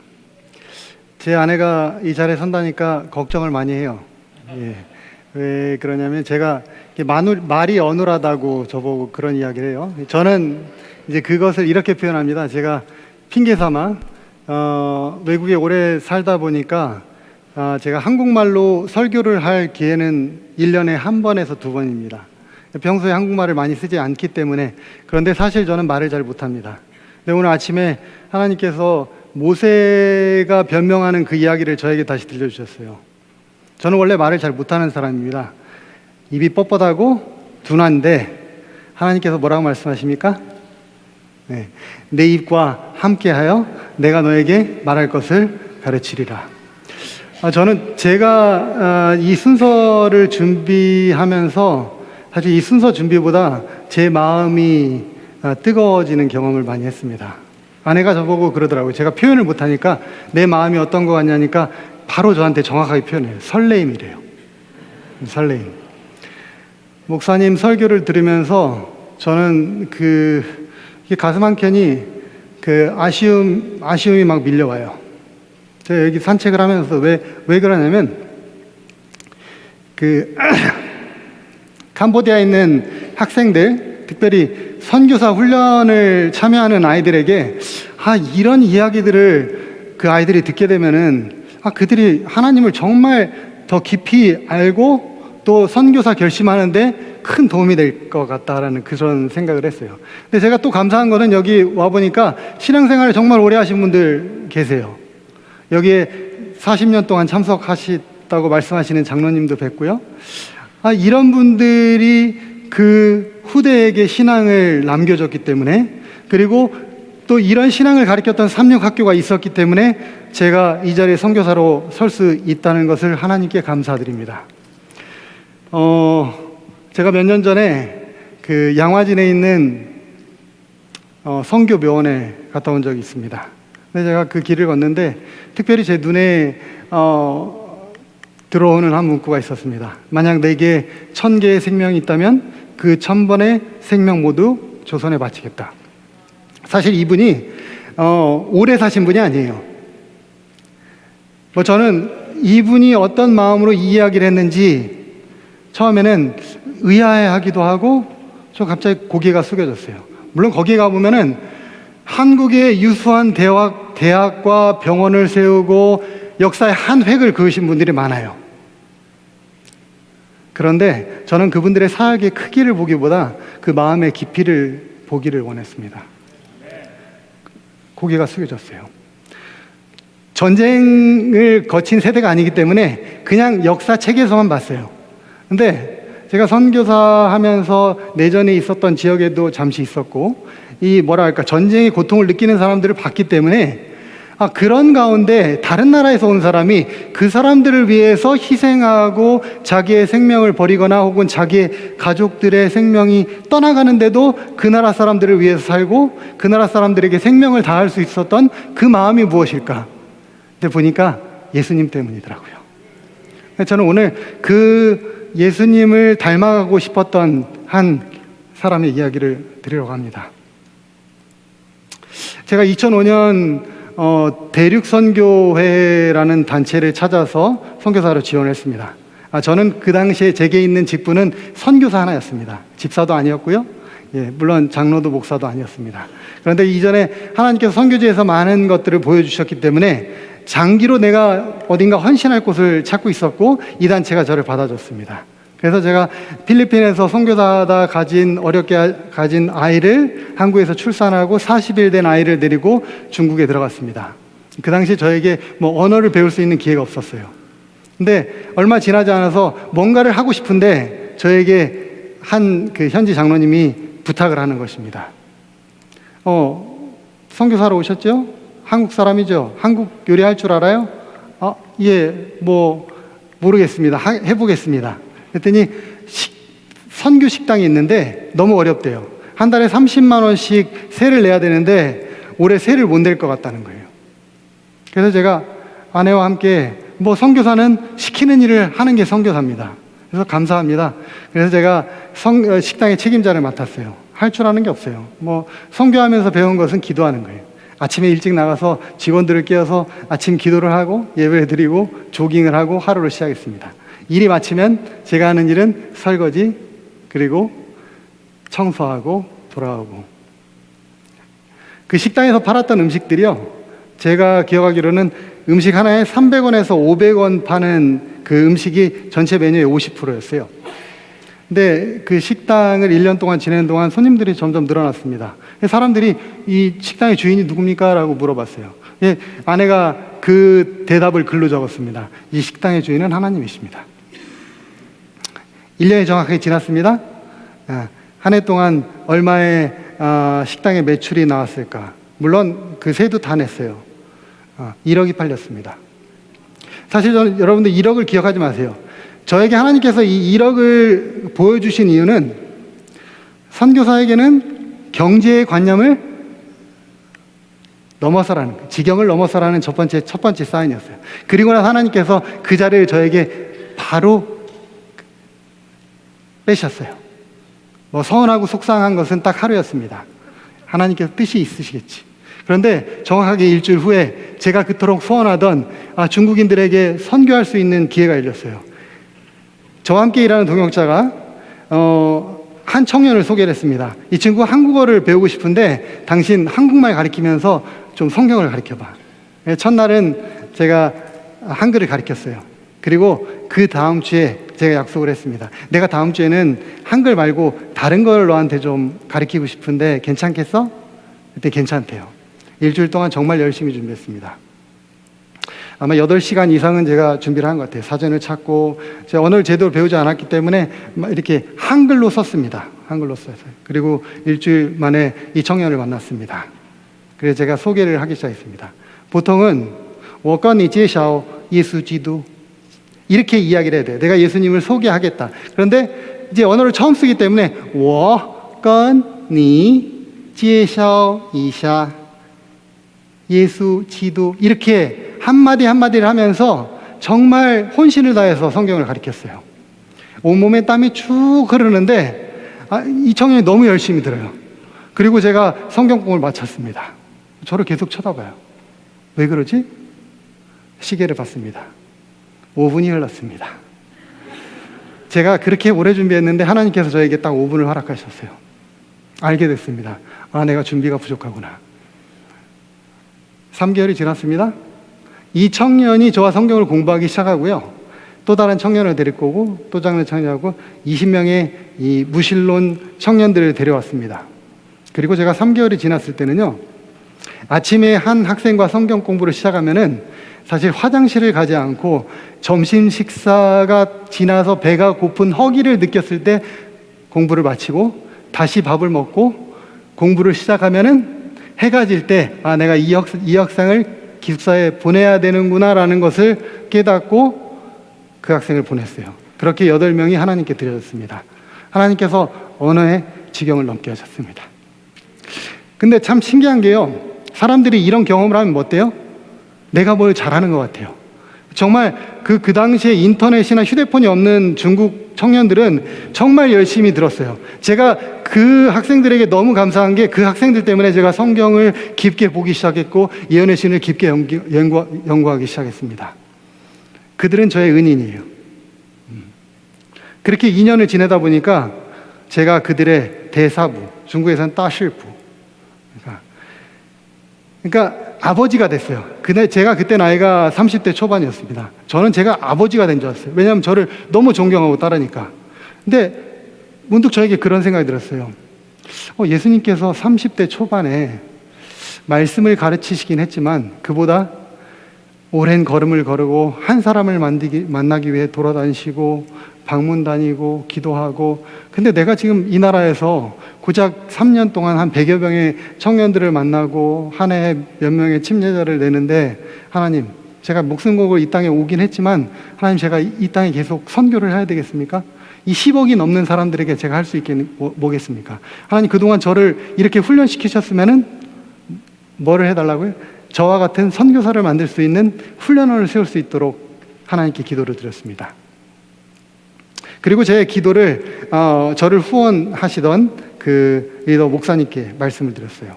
제가 그 당시에 죽으면 죽으리라라는 심정으로 갔어요. 무슨 이야기냐면, 만약에 이분이 나에게 내 제안을 거절한다, 그럼 나는 이 즉시로 이 단체와 결별하고 무급으로라도 어딘가 떠나겠다. 이분을 찾아갔어요. 제가 나라가 바뀌어도 좋으니 저를 새로운 곳에 보내주십시오. 저는 거절할 줄 알았어요. 그랬더니 저보고 평소에 말씀이 없는 분인데 고개를 끄덕끄덕 하세요. 아, 알겠다고. 그래서 제가 중국에 다시 돌아갔습니다. 하나님께 계속 기도를 드렸어요. 6개월쯤 지났을 때 한 통의 전화를 받았습니다. 김동혁 선교사님, 여기 캄보디아입니다. 혹시 캄보디아에 선교하러 오실 수 있겠습니까? 저희가 선교센터를 세우려고 해요. 그 당시 한국 평신도 시렵인 협회에서 장로님들이 동남아시아 5개국의 선교의 지경을 넓혀보겠다고 이 대륙만 선교하지 말고 동남아시아에 가보자고 해서 이분들이 방문하셨어요. 근데 지금 미얀마나 베트남에서 오셨지만 그 당시에는 그 지역이 녹록하지 않았어요. 근데 보니까 캄보디아는 교인들이 3,000명이 안 돼요. 교세가 약해요. 그래서 이곳에서 한 땅을 또 보시고 가계약을 하려고 전화를 여러 군데 돌리셨다고 했어요. 어떤 분들한테 했을까요? 목사님들에게 했습니다. 예. 선교에 뜻 있는 분들, 경험 있는 분들, 제자 훈련 잘 시키는 분들, 그런 분들을, 그런 선교에 소망이 있는 분들에게 전화를 하셨대요. 근데 그분들이 기도하면서 고민을 해보겠다고 즉답을 안 하셨어요. 저는 제가 6개월 전에 기도를 했고 하나님께 서원했기 때문에 바로 즉답을 하고 한 달 만에 짐을 싸고 캄보디아로 향했습니다. 제가 캄보디아 갈 때 아는 것은 딱 두 가지였습니다. 앙코르와트, 킬링필드. 그리고 근데 그 당시에 제 아이가 4살과 2살이었는데, 그렇죠? 이제 나라의 지경을 넘었습니다. 근데 가서는 이제 뭘 해야 돼요? 언어를 배워야 되겠어요. 그리고 또 교회 기관이 있는 곳이기 때문에 정식으로 메일을 보냈습니다. 자, 이런 선교사가 가는데 좀 받아주십시오. 근데 제가 아이가 어리기 때문에 연수를 하려면은 누군가 아이를 봐야 돼요. 그래서 제가 그 당시 70이 다 되신 장희라는 장모님이 집에서 다른 일이 없으셨기 때문에 제가 부탁을 했어요. 제 캄보디아에 가면 너무 좋으니까 저 좀 이렇게 따라서 아이들을 좀 봐달라고. 시간이 지나고 알았습니다. 제가 이런 사람인지. 캄보디아에 도착했을 때 아무도 픽업을 나오지 않았어요. 제가 아는 NGO 단체 한 사무실에 전화를 걸어서 차를 그 즉시로 렌트를 해갖고 그 집 3층에서 공항에서 담요를 몇 개 얻고 집에 그 큰 가방 강당에 들고 온 이렇게 이불보를 깔고 장인 장모님, 아이들과 아내를 그렇게 하룻밤을 지었습니다. 호텔도 아니고 게스트하우스도 아니고요. 저는 제가 그게 선교사라고 생각했어요. 아침에 일어나서 시장에 가서 말이 안 통하니까 뭐 주섬주섬 이것들 이제 사서 드리고 저는 그 길로 나섰습니다. 뭐 해야 돼요? 집을 구해야 돼요. 말이 안 통하는데 집을 어떻게 구합니까? 그래서 어떻게 수소문해갖고 통역을 할 수 있는 청년을 하나 찾았어요. 하루만 해도 안 구해져요. 이틀, 3일 만에 다행히 금요일 해가 지기 전에 집을 구했어요. 부랴부랴 차를 렌트해서 짐을 옮겼습니다. 자, 감사하죠? 그리고 그 다음날 그 근처에 교회를 찾았습니다. 교회를 찾았는데 저는 교회를 가면은 그래도 같은 SDA 아닙니까? 환영을 해줄 줄 알았어요. 근데 예배 끝날 때까지 아무도 인사를 안 하더라고요. 제가 알게 됐어요. 이 나라가 나에게 어떤 나라가 되겠구나라는 것을 직감했습니다. 방금 전에 보여드렸던 그 성경절, 가난한 자들은 항상 너희와 함께 할 거라는 이 말씀은 제가 중국을 떠날 때 하나님께서 저에게 보여주신 것이었어요. 내가 가난한 자들과 함께 할 것이니 그것이 영적으로 가나든 육적으로 하든지 너는 그들과 함께 하라는 약속의 말씀이었습니다. 그리고 나서 그 다음 월요일에 화폐를 찾아갔습니다. 문을 두드렸어요. 소개를 하려고 하는데 제가 영어를 잘 못해갖고 영어를 하려고 하는데 자꾸 중국어가 나요. 그래서 어떻게 설명을 했습니다. 그랬더니 저보고 이상한 눈을 쳤어요. 내가 메일을 받긴 했는데 너 온 단체가 SIA, 그걸 비즈니스 해갖고 이 나라 도우려고 온 거 아니야? 그러면 사업을 차려갖고 돈으로, 나라가 어려운데 돈으로 도와야지. 무슨 네가 저보고 그래요. Are you a pastor? No. Are you elder? No. I'm a missionary. 그랬더니 저보고 웃으세요. 거절을 당했습니다. 계속 찾아갔습니다. 뭐든지 다 허락이 필요했어요. 그래도 저는 실망하지 않았어요. 왜? 저는 본래 그 정도밖에 안 되는 사람이니까요. 그래서 제가 몇 개월 동안 언어를 받다가 이 장인 장모님이 힘들으셔서 한국으로 들어가시고 아내와 함께 기도를 하고 한 날 기도를 하고 우리 언어는 이게 배워도 잘 못하니 우선 그 구입한 땅으로 들어가자. 그럼 뭐라도 되겠지. 그런데 한 가지 집이 필요하니까 하나님께서 오늘 기도하면 집을 주시겠다 약속을 믿고 기도하자. 그래서 아내와 기도하고 주는 첫 집에 살겠다 하고 저희가 떠났어요. 그리고 그 마을에 갔는데 이장님하고 또 이 손발로 이게 또 바디랭귀지를 해야 돼요. 언어를 얼마 못 배웠기 때문에.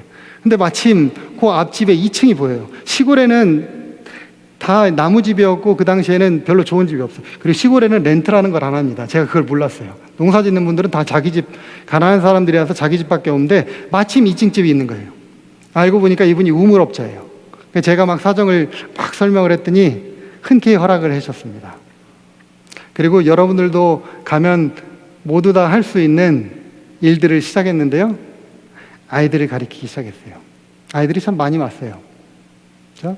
여기 계신 분들은 영어를 잘하시니까 가면은 아마 100명이 아니라 500명의 아이들이 올 거라고 믿습니다. 그리고 이 아이들을 만나서 그들과 함께 교회가 시작됐습니다. 그리고 저는 제가 있는 장소가 비좁아갖고 그 센터 안에 아무것도 없는 그 농장을 제가 매일 돌았습니다. 하나님, 이 안에서 제가 뭐를 해야 되겠습니까? 그래도 뭐가 있어야 돼요? 교회가 있어야 돼요. 그래서 이렇게 볏집으로 교회를 졌습니다. 그리고 여기는 교실이 됐고요. 예배당이 됐습니다. 제가 여기 오기 전에 10년 전쯤에 썼던 글을 찾아봤어요. 그랬더니 그 당시에 제가 하나님께서 저에게 주셨던 말씀, 가난한 자에게 아름다운 소식을 전하게 하려 하심이라 나를 보내사 마음이 상한 자를 고치며 포로된 자에게 자유를, 갇힌 자에게 노임을 선포하며, 이 구절로 그곳에 마련될 선교사 훈련원을 지켜달라고 하나님께 간구했습니다. 이유가 있었습니다. 제가 그곳에 가서 캄보디아 역사를 공부하게 됐어요. 프랑스에 90년 동안 지배를 받았습니다. 그리고요, 베트남 내전이 있었을 때 베트남 그 중간에 껴갖고 미국의 폭격을 받아서, 사실 이건 역사의 기록에 남아있지 않는 뒷이야기라고 해요. 그 당시에 죽은 사람들이 100만 명이래요. 그 전쟁 때문에. 근데 그것이 끝나자마자 미친 독재자에 의해서 킬링필드가 일어나서 또 다른 수백만의 사람들이 죽었어요. 안경 낀 사람, 외국어 하는 사람, 피부가 하얀 사람, 배운 사람, 사자 들어간 사람, 여기 있는 분들 다 그 당시에 캄보디아에서 태어났으면 다 돌아가셨습니다. 저도 마찬가지였고요. 그런데 중요한 거는요, 그때 살아남은 사람들이 그 마을에 같이 살아요. 가해자랑 피해자가 같이 살아요. 그러니까 사람들이 얼마나 냉랭해요. 제가 방문을 다니고 불교가 문제가 아니에요. 뭐 불교 때문에 신앙이 안 들어가는 게 아니라, 여러 잡신이 있는 게 아니라 그 사람들의 가슴에 한이 맺혀 있어요. 하나님께 기도했습니다. 그리고 무작정 시작을 했고요. 아무것도 없는 땅에 우물을 파기 시작했고요. 그 당시에 저와 배웠던 학생들의 손을 빌어서 건물을 짓기 시작했습니다. 이렇게 건물을 짓고 공사가 시작됐고, 아마 2010년 9월쯤에 시작을 해갖고 그 다음에 6월까지 7개의 건물을 지었습니다. 제가 건축을 모르는 사람이에요. 종이에다가 연필로 이렇게 그려가면서 도면을 그려갖고 건축을 했습니다. 보이시는 이 건물 기초를 할 때 이렇게, 저는 그게 정상인 줄 알았어요. 삽으로 시멘트를 개갖고 그거를 부어야 되는 줄 알았는데, 나중에 보니까 돈이 조금 있으면 레미콘으로 부으면 쉽더라고요. 근데 제가 이렇게 웃으면서 말씀을 드리지만, 당시에 한국에서 봉사하셨던 70대 장로님들이 이 진통을 들고 건물을 막 짓는데, 이 건물에 이 돈을 제 선교단체에서 일부는 보내주시긴 했지만 너무 빠르게 진행되기 때문에, 근데 참 하나님께서 고마우신 하나님이세요. 왜냐? 암투병 하다가 신앙을 받아들인 한 분이, 한 분의 사모님이, 그러니까 그 아내 되시는 분이 이 이야기를 듣고 캄보디아 어려운 나라에 선교센터를 진다니까 그 조의금을 다 보내셨어요. 한 교회에서 기숙사 건물을 지라고 지내셨어요. 어떤 분은 나이가 지긋하신 분인데 제가 어릴 적 만났던 한 집사님이신데 그 아들이 준 용돈을 몇 년을 모아갖고 그 돈을 저한테 보내주셨어요. 그래서 건물이 지어졌습니다. 근데 중요한 거는 이제 청년들을 모집을 해갖고 훈련을 해야 돼요. 근데 제가 말씀드렸지만 거절. 근데 합회장님이 건물이 짧은 시간에 지어진 걸 보니까 살짝 마음이 바뀌셨어요. 아, 이 사람이 뭐 말로만 하는 줄 알았는데 그 뭐를 보여주네? 그러더니 사인을 하셨어요. 그래, 대회에서 당신 선교사 훈련할 수 있게 해줄게. 근데 나머지는 당신 책임이야. 근데 제가 기도를 하고 전국 교회에다가, 뭐 교회도 많지 않아요, 보냈는데 한 사람 연락 왔습니다. 거의 뭐 월급 얼마 줘요? 영어는 가르쳐줘요? 그러니까 선교사라는 개념을 몰랐어요. 그래서 제가 개인적으로 존경하는 지성배 목사님, 훈련은 경험이 많으신 목사님께 전화해요. 목사님, 이럴 때는 어떻게 해야 됩니까? 그랬더니 그럴 때는 한국에서는 보통 젊은 청년들을 대상으로 선지자 학교라는 거를 해. 바이블 캠프를 열어봐.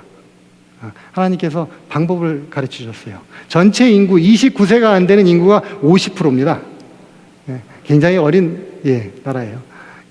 그래서 제가 이런 공지를 했더니 36명의 청년들이 모집이 됐어요. 이제 합회를 나갔습니다. 합회장님이 인상을 확 쓰고 계세요.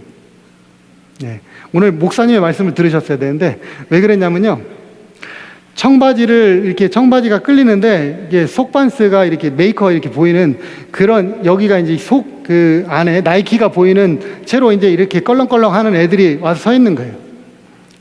뭐 아이들을 데려가려니까 쟤네들을 데리고 선교사 훈련 시키려고, 목사님 저에게 기회를 주십시오. 저는 어떤 청년들이 좋으니까 이 청년들에게 제가 복음을 증거할 수 있는 기회를 주신다고 약속하셨으니까 믿어주세요. 그 아이들이 들어갔습니다. 나중에 알게 됐어요. 공장 여공에서 안식일을 지키겠다고 신앙이 무엇인지 알고 싶어갖고 온 친구들이 있었고요. 마약 중독 때문에 부모의 막을 오지게 속상하게 만드는 2명의 젊은이가 있었고요. 돈이 없어서 학교를 중퇴한 아이들, 방학이 돼서 온 아이들, 별의별 애들이 다 있었습니다. 그 아이들 데리고 시작을 했는데 저는 제가 선교사 경험이 있었기 때문에 그 청년들과 4시 반부터 기상을 시켰어요. 정신없어요. 5시부터 1시간 동안 성경을 가리키는 게 아니라 성경을 읽게 하고 이렇게 말씀 묵상을 시켜요. 못해요. 그리고 나면 30분 동안 무릎을 꿇고 계속 기도를 시킵니다. 그렇게 하루에 3번씩 아침에 조깅을 하고 채식을 하고, 제가 캄보디아에는 지금 13년째 살고 있는데 채식을 하는 캄보디아 현지인은 3명입니다. 근데 제가 그들에게 채식을 시켰어요. 노작을 시키고, 그렇게 시간이 빠르게 흘렀습니다. 2박 3일 동안 신약 성경을 다 읽히고. 근데 이 아이들에게 뭔가 하나님의 크신 뜻을 보여줘야 되겠는데 어떻게 할까? 그래서 제가 이들을 데리고 안식일 오후에 산상 기도회를 떠났습니다. 한 젊은이들 반거리면 한 2시간이면 오를 거리인데, 거기에 한 불구가 될 뻔한 아이를 재림교회 한 목사님이 치료해서 조금씩 걷게 된 아이가 선교사를 하겠다고 왔어요. 그래서 이 아이를 데려가다 보니까 3시간이 넘게 걸려요. 근데 중요한 거는 우기입니다. 우기라서 뭐 벌써 이렇게 그 산을 오르는데 주변이 시커매져요. 한 3분의 2쯤 올랐는데 하나님께서 저한테 특별한 생각을 불어넣으셨어요. 있잖아, 이 아이들에게 할 말이 있잖아. 이제 아이들이 불렀습니다. 잠깐만. 자, 이 앞으로 1시간이면 정상에 올라가는데 봐. 하나님이 어떤 분인지 내가 너희들에게 보여줄게. 지금 봐봐. 주변이 비 오고 있지? 캄보디아는 주변에 정말 그렇게 시커먼 먹구름 비가 옵니다. 자, 우리가 저 산에 도착할 때까지 비 한 방울도 안 내릴 거야.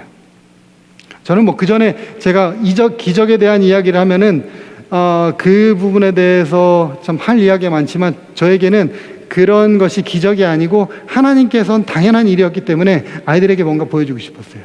1시간이 올랐습니다. 저희가 기도하고 나니까 비가 쏟아지기 시작했어요. 아이들은 그냥 이게 무슨 신기한 자연 현상 정도라고 생각을 했죠. 그리고 밤새 그들과 기도를 하고 그리고 돌아왔습니다. 근데 이제 이 아이들을 돌려보내야 되는데 제가 돌려보내고 싶은 마음이 생기질 않아요. 왜냐? 내가 선교사로 왔는데. 그래서 제가 마지막 날 이들에게 혼소했어요. 자, 내가 여기 온 이유는 이런 거야. 설명을 했더니 그날 저녁에 헌신을 하는데 14명의 청년들이 선교사로 지원했습니다. 그리고 다시 4주 동안 훈련을 받고요. 파송이 됐고요. 예, 시간이 많지 않기 때문에 이 청년들의 이야기를 다 드릴 수는 없습니다. 이 청년들 가운데는요, 지금 캄보디아 목회자가 17명 중에 4분의 안수 목사님이 있는데요. 그 중에 젊은 4명의 목회자가 됐습니다. 마약 중독자 중에 목회자가 된 친구들이 있고요. 삼육학교 교장이 된 2명의 청년이 있고요. 많은 친구들이 삼육학교 교사에서 혹은 36명의 철치 플랜터 가운데 6명이 일을 하고 있습니다. 그 후로는 5년 전부터는 저희 학교 졸업생들이 선교사가 세운 학교이기 때문에 졸업하면 뭐를 해요? 선교사를 합니다. 그래서 선교사를 지원할 때 국비 장학 혜택을 받았는데도 그것을 포기하고 지원을 해요. 1년 하고도 또 연장을 합니다. 연장을 하는데 참 고등학교 졸업하는 아이들이 뭘 할 수 있겠습니까? 그런데 해외에서 선교단체로 오는 출판 사역을 하는 곳에 가서 조력을 해요. 다른 선교단체에서 학교를 세운다니까 그들의 어시스턴트를 합니다. 오지에 들어가서 선교를 합니다. 예, 저희가 그동안 하나님께서 한 사람의 발걸음을 통해서 이런 일들을 이루셨는데 학교를 세우게 된 이유가 있었습니다. 제가 하루는 아이들을 가리키다가 아이들에게 물어봤어요. 이제 너 커서 뭐가 되고 싶어? 대답을 하는 애가 없어요. 저는 애들이 생각이 없어서 대답을 못하는 줄 알았는데 알고 보니까 얘들이 미래에 뭔가를 해보겠다는 꿈이라는 생각을 해본 적이 없는 애들이라는 것을 나중에 알게 됐어요. 그냥 시골에서 윤회 아시죠? 예, 그냥 돌고 도는 인생. 내가 농촌에서 시골에서 농사 짓는 사람의 자녀로 태어나서 그렇게 살다가 그냥 그렇게 가는 게 그들의 인생이기 때문에 학교를 다니다 대부분 그만두고 하나님 제가 이 아이들을 위해서 학교를 세우겠습니다. 그 마을에 있는 아이들을 위해서 아니라 전국에 있는 아이들 가운데 적어도 저는 하나님의 말씀에 따라 고아와 불우한 아이들, 그래서 방금 보여드렸던 이런 아이들, 편모, 편부, 에이즈 자녀들, 실제로 이런 아이들이 왔어요. 태국에서 학교를 못 다니고 노동자로 갔던 아이들, 고아들, 그런 아이들이 와서 학교에서 공부하기 시작했습니다. 그리고 학교가 시작됐어요. 사실 이거는 제가 선교사 훈련을 하는 중간에 마음에 부담이 물려왔어요. 하나님, 제가 이 나라의 선교사 훈련을 1년 내내 할 수 없습니다. 건물을 졌는데 여기에 뭐를 할까요? 하나님께서 학교하라는 음성을 주셨습니다. 사실 이 학교는 제가 인도네시아에서 2000년도에 그들과 했던 약속이에요. 하나님, 제가 사범대학을 졸업했는데 이 졸업장을 가지고 돌아가서 그 원주민들에게 고등학교를 세워주겠습니다라는 그 하나님의 서원을 캄보디아에서 11년 후에 응답하셨습니다. 아이들이 손수 학교를 졌습니다. 하나님께서 필요한 것들을 다 공급해 주셨는데 제가 이 이야기는 아마 오늘 오후에 아내와 제가 오시는 분들에게 좀 해드릴 수 있을 것 같습니다.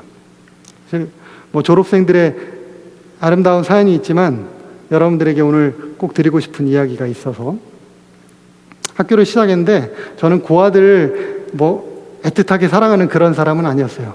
성경에서 저에게 주신 사명이었고 명령이었기 때문에 그들이 1순위라고 생각해서 받았어요. 그랬더니 어느 날 할머니가 한 손자를 데리고 왔어요. 부모가 없어요. 놓고 갔습니다. 또 하나 한 마을 아주머니가 데리고 왔습니다. 부모가 없어요. 놓고 갔어요. 또 놓고 갔습니다. 저희 집에 딸 둘이고 방 한 칸에서 지냈기 때문에 사실 나이가 어렸는데 이제 남자애들하고 살기 시작하니까 이게 아니다 싶어갖고 하나님께 기도를 드렸어요. 다른 사람들에게 이야기하지 않고 하나님, 저희가 함께 지낼 수 있는 집을 허락해 주십시오. 정말 아무에게도 이야기하지 않았는데 물론 선교사들끼리는 함께 기도하며 이야기했죠. 근데 어떻게 그 이야기를 알고 그 건물을 짓는 4만 불의 비용을 주셔갖고 이들과 함께 할 수 있는 집이 허락됐습니다. 저희가 그들의 첫 보모가 됐어요. 근데 사실 이 아이들의 사연이 참 기구해요. 어떤 아이는요, 20대 청년이 태국의 노동자로 갔다가 이 율랑녀와 하룻밤을 지내고 또 만나고 임신을 해서 같이 살자고 애원해갖고 애를 낳는데 그 사람 직업이 뭐예요? 율랑녀니까 아이를 버리고 갔습니다. 20살 청년이 아이를 어떻게 해요? 그랬더니 이 본국에 있는 조부모에게 놓고 왔어요. 키울 수가 없죠. 시설에 보냈어요. 시설에서 너무 어리다고 또 옮겨졌습니다.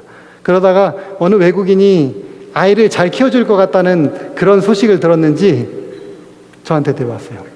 어떤 아이는 그분의 설명은 그래요. 아버지가 알코올 중독자였는데 얼굴에 구멍이 나 있는 곳에서 피가 안 흐른 날이 없었다고 그래요.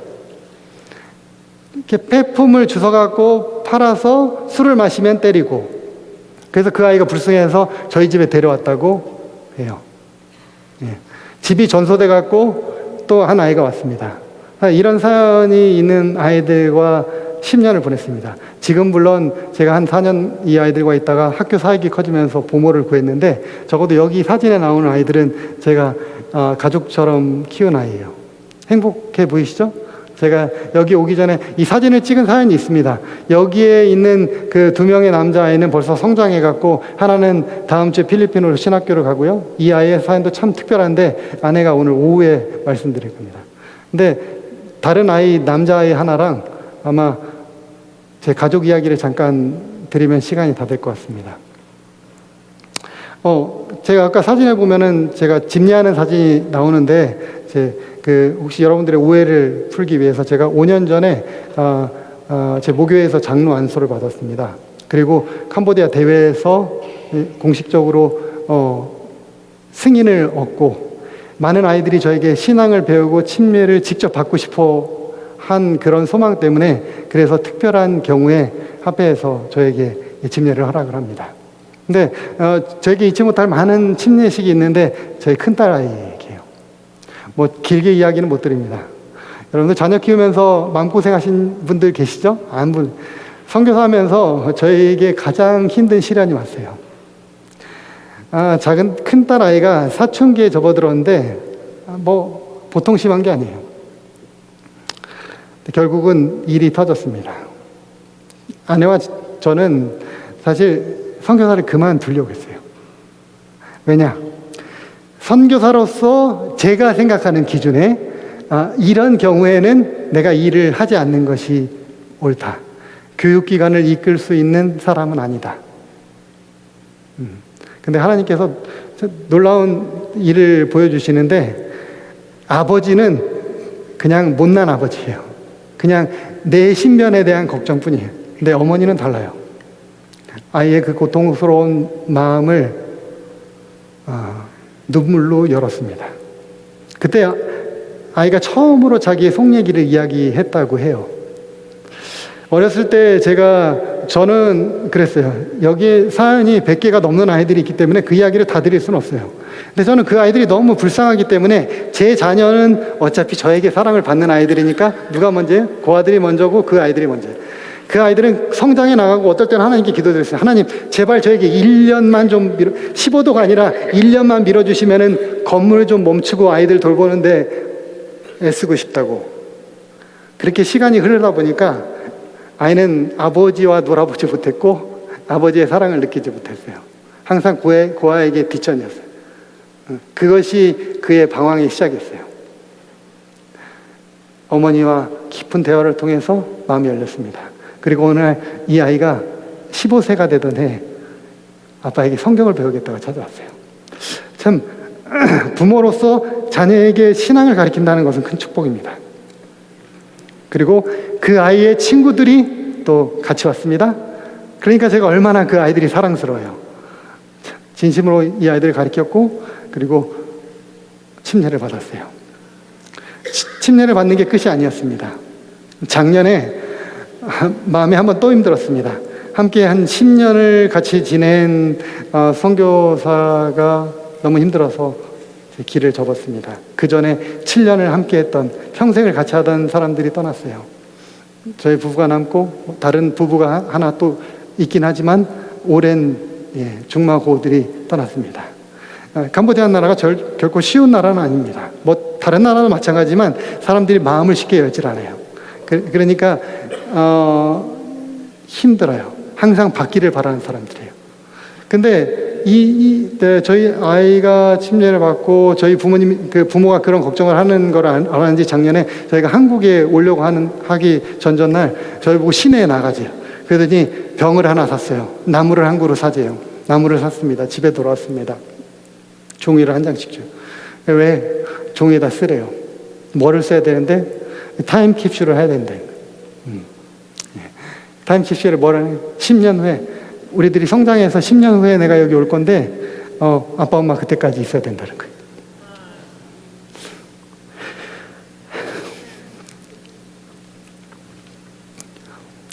하여튼 그래서 내가 너희들 힘들잖아. 아빠 엄마 때문에 힘들었잖아. 그랬더니 그래요? 아빠 엄마 없으면 애들은 어떻게 해야 돼요?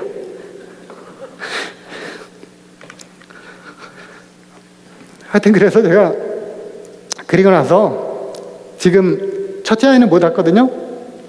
학교에 고3인데 기사 사감이 없어갖고 17살인데 중학교 사감을 하고 있습니다. 네, 한 가지만 더 제가 이야기를 드리겠습니다. 이 아이의 사연은 다 못 드릴 것 같아요. 이 아이가 어릴 때 와갖고 고등학교 1학년 때 집을 나갔습니다. 학교를 나갔어요. 너무 힘들어갖고. 근데 이 외국인이 부모 같지도 않고 자기가 누군지도 모르겠고, 근데 어떻게 들었는지 어렸을 때 분명히 부모가 죽었다고 했는데 엄마가 1살 때 얘를 버리고 떠났는데 그 엄마 집을 알아냈어요.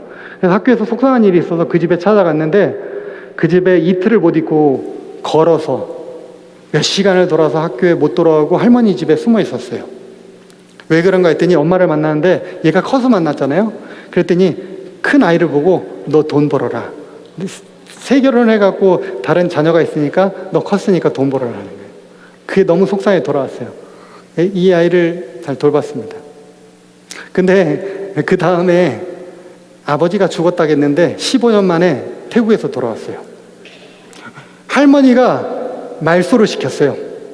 소식이 없어서. 근데 이분이 신분증을 잃어버리고 거기에 감금됐다가 우여곡절 끝에 살아온 거예요. 근데 아들이 만난 게 반갑지가 않아요. 신분증을 다시 만들려고 아들의 가족 기록부가 필요해서 찾아온 거예요. 근데 돈이 없다고 너 보니까 외국인 아버지가 있는 것 같은데 돈을 좀 달라고. 그래서 저보고 미안한 마음으로 와서 돈을 달라고 해서 그렇습니다. 제가 그 카얌 선교사님께 발표하시는 분에게 5분만 시간을 주시면 감사하겠습니다. 근데 이 아이가 그렇게 해서 고3이 됐어요. 고3이 됐는데 제 아내가 신앙을 안 받아들여요. 근데 하나님께서 마음을 열어서 침례를 받게 했습니다. 거기까지는 좋아요. 그래서 제가 너 뭐 할래? 그랬더니 비즈니스를 하겠대요. 처음에 왜 비즈니스를 해? 그랬더니 자기 나름대로는 딴 재주가 없으니까 돈을 벌어갖고 학교를 돕겠대요. 근데 제가 보니까 수줍어 갖고 다른 사람들한테 말도 못 거는 애예요. 근데 아내가 저랑 얘기를 하다 얘가 1년 선교사라도 지원하면 좋겠다. 하나님께서 기도를 들으셨어요. 얘가 어느 날 아빠 엄마 소원을 알았는지 선교사를 하겠대요. 거기까지는 좋았습니다. 선교사를 갔어요. 갔는데 이 말주변 없는 이 아이가 그 지역교회 목사님이 이 아이의 설교를 들으더니 설교를 너무 잘한대요. 그랬더니 철치 플랜터를 하라는 거예요. 근데 졸업하고 나서 아내와 매일 밤마다 하고 자기의 속 얘기를 하기 시작했어요. 아내는 그 경험 때문에 하나님의 은혜라는 이야기를 매일 달고 살았어요. 왜? 10년 동안 나는 한 게 없는데. 그런데 이 아이가 나에게 매일 연락하고 사랑한다. 내가 어떻게 하면 좋겠냐. 이 아이가요. 얼마 지나지 않아서 하나님의 종이 되겠다고 결심을 했습니다. 몇 년 전에 캄보디아에 평신도 신학원이 생겨갖고 3개월을 받고 미국에서 선교단체하고 전도회를 하는데 거기에 일일 강사라고 저에게 이거를 보내왔어요. 하나님은 한 인생을 변화시키셨어요. 근데 중요한 거는요, 이게 끝이 아니에요. 제가 여기 왔는데 이 순서를 준비하는 첫날 밤을 시차 때문에도 잠이 안 오는데 잠을 자는데 저에게 자꾸 음성이 들려요. I love dad. 이 아이가 저에게 아버지 사랑한다는 얘기하는데 진심으로 저한테 아버지라고 이야기를 해요. 근데 그 이야기를 듣는데 가슴이 정말 뿌듯해요. 근데 그러고 있는데 제게 귀에 음성이 들립니다. 하나님께서 들려주신 음성 같아요. 너 이 아이 사랑해? 예. 제가 입혔고요, 먹였고요, 같이 여행 다녔고요, 성경 가르쳤고요, 기도했습니다. 예. 근데요, 하나님께서 저에게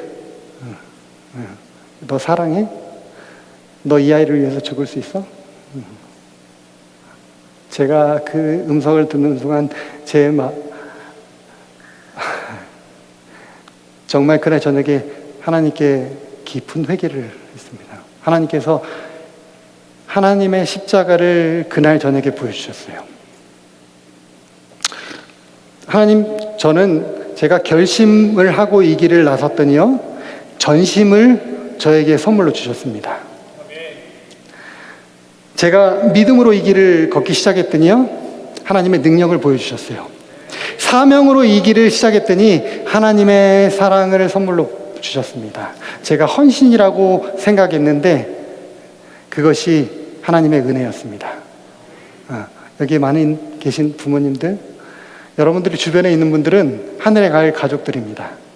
저희는 그 가족들을 위해서 하늘에 가서 한 가족이 될 사람들을 위해 선교사로 부름받은 사람들임을 기억하셨으면 좋겠습니다. 예, 오후에 시간이 되시는 분들에게 제가 남은 이야기들을 더 드리도록 하겠습니다. 감사합니다.